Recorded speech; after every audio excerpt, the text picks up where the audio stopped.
Oke, assalamualaikum warahmatullahi wabarakatuh. Kali ini saya akan membahas teori tentang utang. Ini sudah saya tulis tentang utang. Nah, tapi kita akan fokus membahas utang jangka panjang. Mohon maaf. Ini adalah materi kelas 12 jurusan akuntansi. Jadi kalau secara konsepnya utang itu terbagi dua secara umum berdasarkan jangka waktu pengembaliannya. Ada yang disebut dengan utang jangka pendek, ada yang disebut dengan utang jangka panjang. Nah, yang ini sudah dipelajari di kelas 11 kalau nggak salah, ini tentang utang itu. Utang jangka pendek gak ada masalah, dia tinggal posting di jurnal. Jadi saya sekedar mengingatkan saja, karena utang itu di sisi sebelah kanan, di sisi pasifa, maka dia jika bertambah di sebelah kredit. Contoh kalau misalnya melakukan pembelian barang dagangan gitu ya, secara kredit, maka jurnalnya seperti ini: persediaan barang dagang di sebelah debit dan hutang dagang di sebelah kredit. Seperti itulah ya. Ini nanti nggak ada masalah, tinggal diposting di jurnal saja. Menghitungnya relatif lebih mudah. Nah, yang akan kita bahas adalah tentang utang jangka panjang. Nah, utang jangka panjang ini sedikit berbeda dengan utang jangka pendek. Dia punya ciri-ciri gitu ya. Saya tarik ke sini misalnya. Ciri-ciri utang jangka panjang itu diantaranya adalah: satu, dia pembayarannya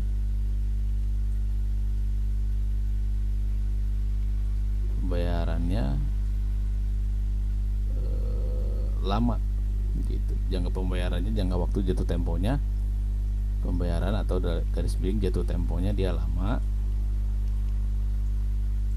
Jatuh temponya adalah lebih dari 1 tahun. Nah, gitu. Jadi ini bukan masalah besar kecilnya utang, karena misalnya kalaupun ada hutang yang besar, misalnya hutangnya 200 juta begitu ya, 200 juta ini kemudian harus dilunasi selama 5 tahun gitu ya. Tapi pembayarannya dia dicicil nih.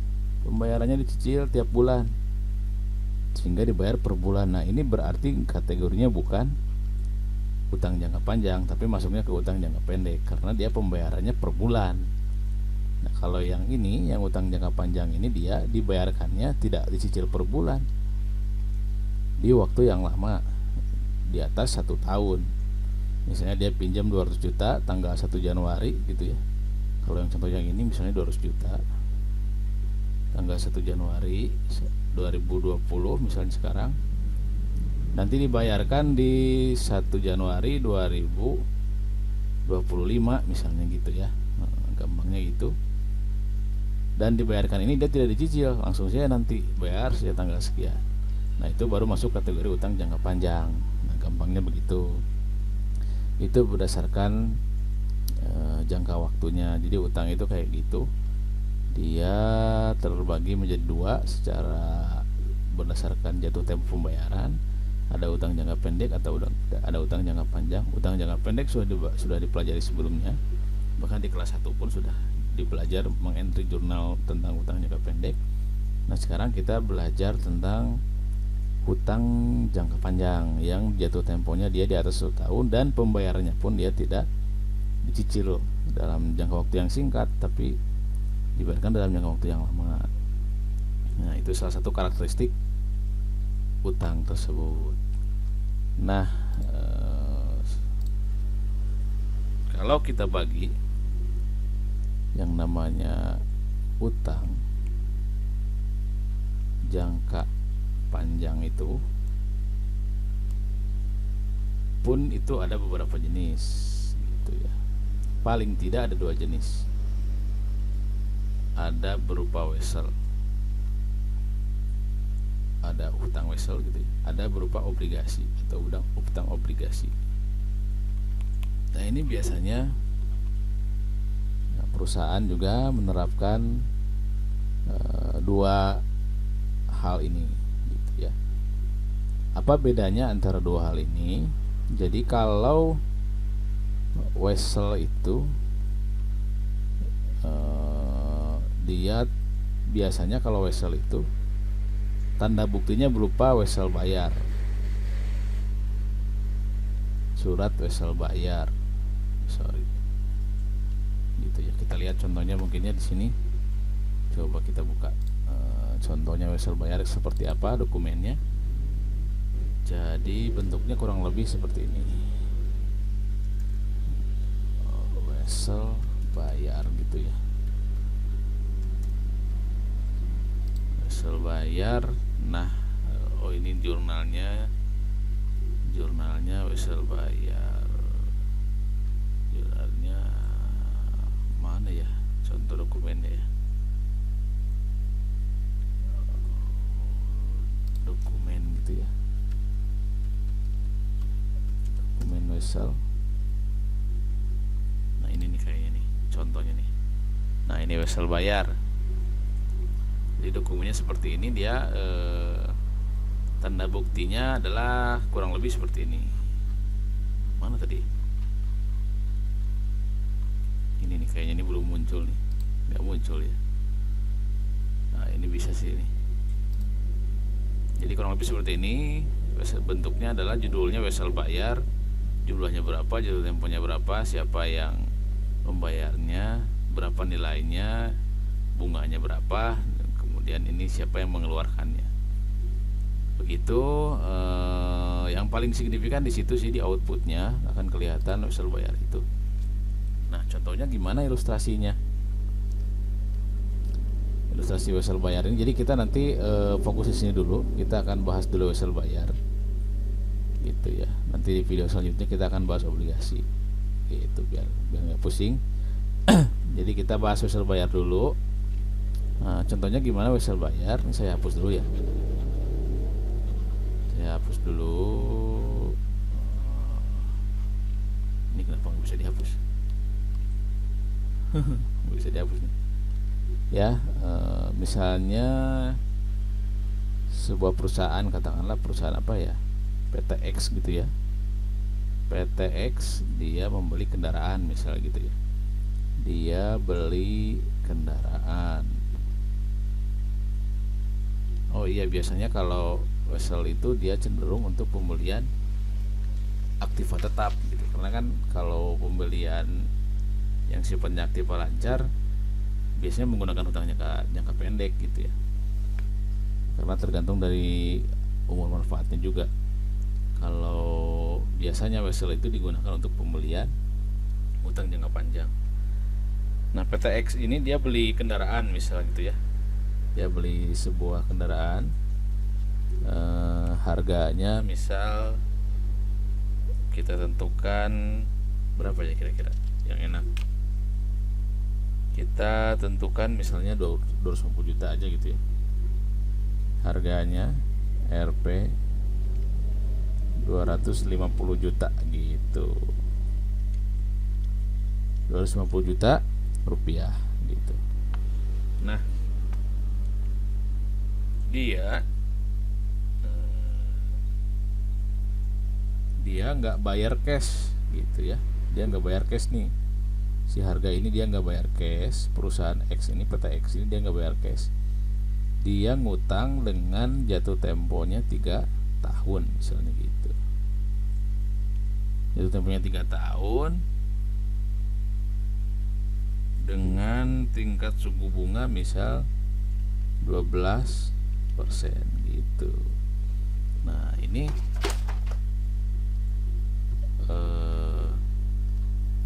transaksi ini berarti kan transaksinya utang jangka panjang ya, karena tadi memenuhi kriteria yang sudah kita sebut tadi.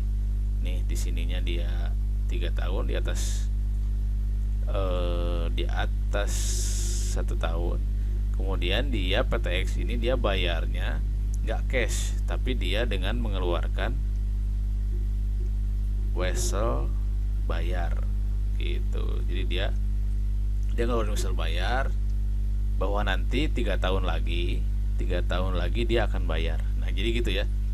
Jadi wesel bayar itu fungsinya itu sih, dia surat berharga yang menjadi bukti atau pengikat bahwa nanti pada jatuh tempo saya akan bayar hutang saya gitu sih sebenarnya. Makanya kategorinya masuk surat berharga.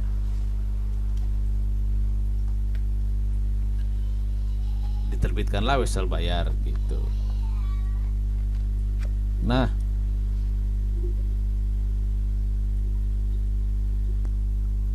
ternyata misalnya kalau berdasarkan harga cashnya, misalnya gitu ya. Kalau berdasarkan harga cashnya, oh kemana nih? Lah, hilang. Sebentar. Kalau berdasarkan harga cashnya, misalnya ternyata si kendaraan tersebut harganya bukan 250 juta gitu ya. Si kendaraan tersebut dia ternyata kalau berdasarkan harga pasar, misalnya harga pasar kendaraannya gitu ya, harga pasar kendaraannya misal gitu, ternyata dia bukan segitu, bukan pasti cek itu memang bukan segitu. Jadi yang 250 juta ini dia perhitungkan juga bunga sebenarnya di dalamnya gitu. Jadi dia jual 250 juta dengan kondisi pembayaran dengan wesel bayar bunga 12% gitu ya, gitulah intinya. Ternyata kalau kita beli cash misalnya gitu ya, kasarnya. Kalau kita beli cash ya harga kendaraan tersebut dia cuman harganya itu misal 178 juta gitu.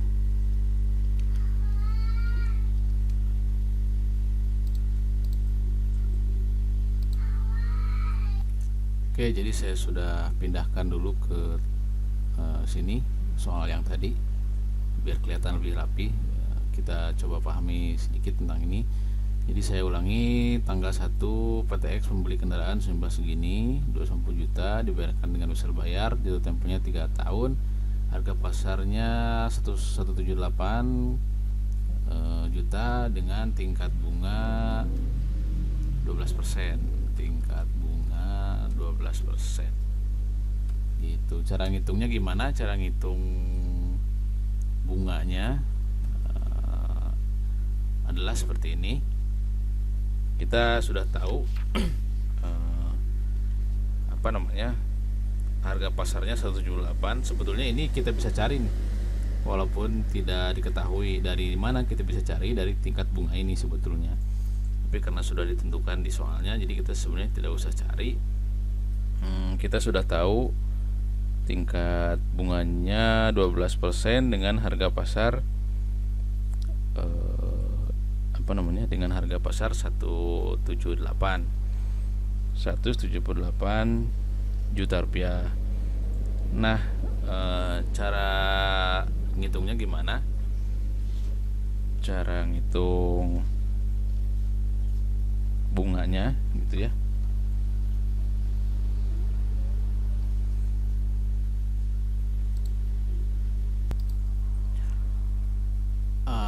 Hal yang perlu diperhatikan pada kasus ini, yang pertama kita harus melihat tingkat bunga. Tingkat bunga ini 12% karena ini akan berpengaruh terhadap perhitungan present value. Jadi kalau di soal tidak diketahui, ini nanti akan sama hasilnya. Dan di soal tidak diketahui harga pasar kendaraan, kita harus lihat tingkat bunga. Kemudian kita harus lihat present value-nya berapa gitu.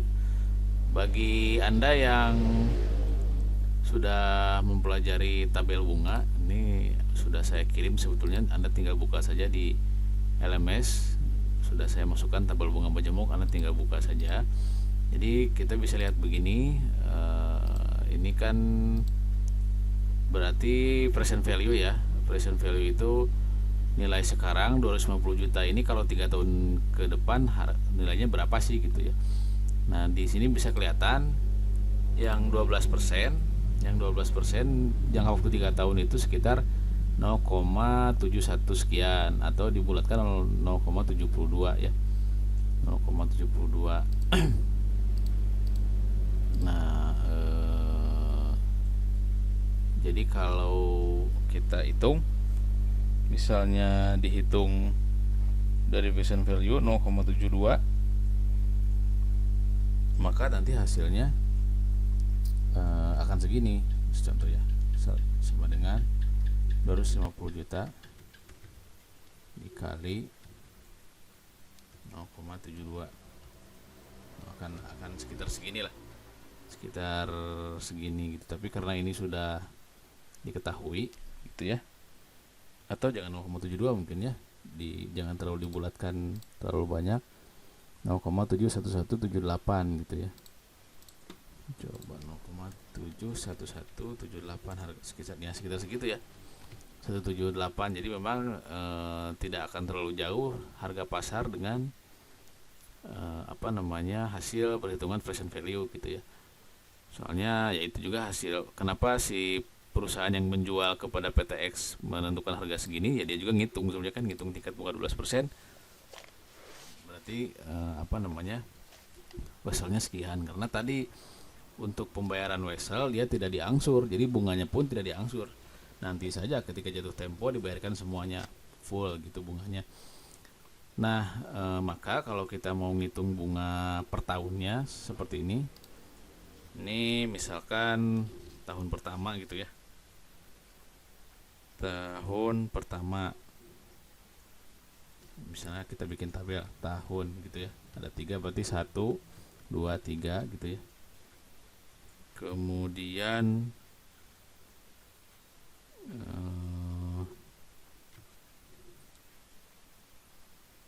kita hitung misalnya tadi bahwa nilai hutangnya itu kan sebenarnya nilai hutangnya itu 178 ya, nah gitu kan, karena tadi sisanya itu adalah bunganya gitu. Jadi pokok hutangnya adalah segini 178. Kemudian alokasi beban bunganya, jadi alokasi beban bunganya di sini berarti tadi sama dengan 12% dikali 178. Nah ini kan, maka sisa hutangnya atau nilai hutang misalnya, ini kalau dibuat perhitungan bunga per tahun ya, karena kalau beban bunga kan harus dialokasikan per tahun, dia akan mengurangi keuntungan gitu ya. Tapi ini belum dibayarkan sebenarnya, dialokasikan saja karena nanti pembayarannya harus di tanggal jatuh tempo. Ini tinggal kurangi aja 250 juta dikurangi 178. Nah gitu. Oh salah nih, bukan gitu, tapi ini ditambah ini. Nah ini nilai hutang weselnya di tahun pertama. Tadi kan nilai hutang plus bunga. Ini maksudnya ibaratnya di tahun pertama dia harus mengalokasikan uang segini untuk membayar apa? Untuk membayar bunga dan mengalokasikan uang untuk membayar cicilan kalau misalnya dicicil. Tapi karena ini tidak dicicil, maka dia mengalokasikan uang segini. Nah tahun keduanya berarti yang ini kan nilai hutangnya, yang ini masuk ke sini, karena ini nilai hutang ini jadi masuk ke tahun kedua, dikalikan lagi 12% sama 12%, sama dengan 12% dikali ini gitu. Nah ini bunga yang tahun kedua, jadi bunga berbunga itu yang namanya bunga majemuk begitu ya, bunga berbunga.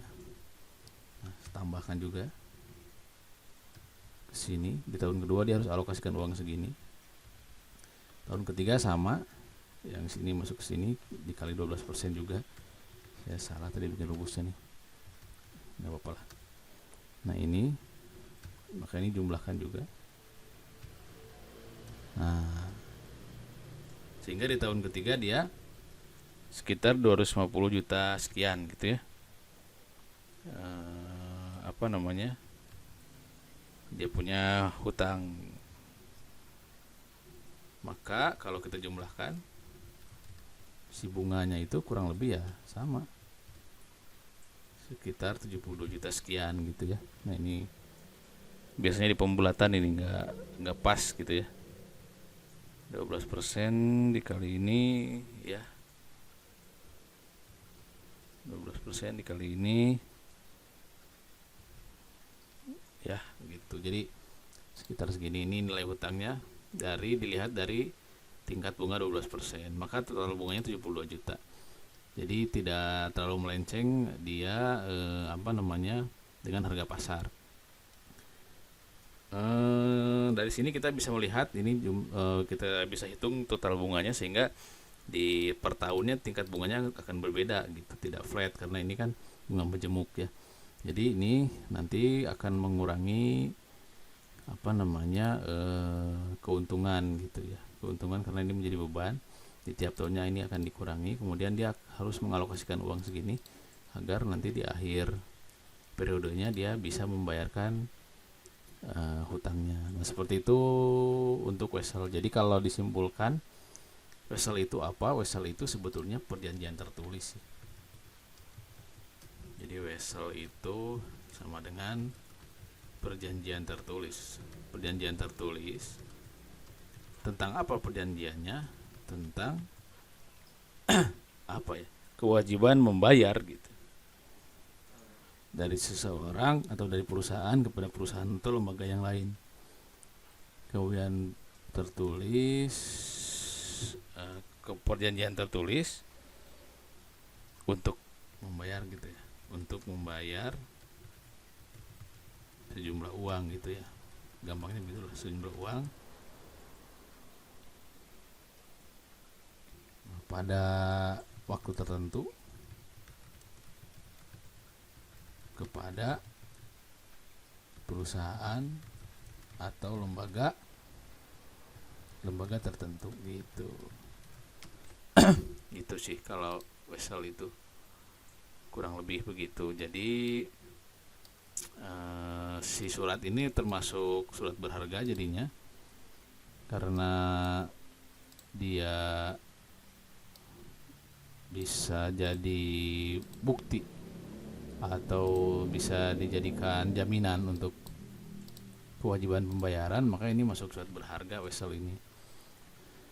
Hanya tadi ciri-cirinya, yang pertama dia dibayarkan ketika jatuh tempo. Jadi kalau ini misalnya 1 Januari 3 tahun, berarti jatuh temponya 31 Desember atau 1 Januari di 2023 gitu ya. 3 tahun setelah ini gitu, dia harus membayarkan jumlah, tidak dicicil per bulan. Kalau dicicil per bulan atau jangka waktunya kurang dari 1 tahun, dia maksudnya utang jangka panjang, utang jangka pendek, mohon maaf. Nah, jadi wesel itu seperti itu. Cara ngitung bunganya begini. Jadi dia harus memperhatikan tingkat bunga, juga harus memperhatikan tabel bunga majemuk yang present value. Jadi ini tinggal lihat saja nanti, tergantung tingkat bunga. Kalau misalnya di contoh soalnya tingkat bunganya selain 12% misalnya 15%, tinggal lihat di sini di tabel bunga ini 15%, misalnya 3 tahun berarti present value 3 tahun 0,6 sekian gitu. Jadi tinggal masukkan aja datanya. Untuk tabel bunga Anda bisa lihat di sini di LMS, bisa di-download, bisa dibuka ya. Ketika ujian pun ini bisa dilihat, tidak usah dihitung manual untuk untuk tabel bunga. Jadi silahkan Anda bisa langsung buka saja. Kemudian secara umum seperti tadi karakteristiknya, dia pasti ada bunganya, dia berarti memperhatikan tabel bunga juga, ada nominalnya, ada jangka waktu temponya, kemudian ada suratnya berupa wesel bayar, kemudian dia juga punya karakteristik lebih dari 1 tahun pembayarannya, dan pembayarannya tidak dicicil tapi langsung ketika jatuh tempo.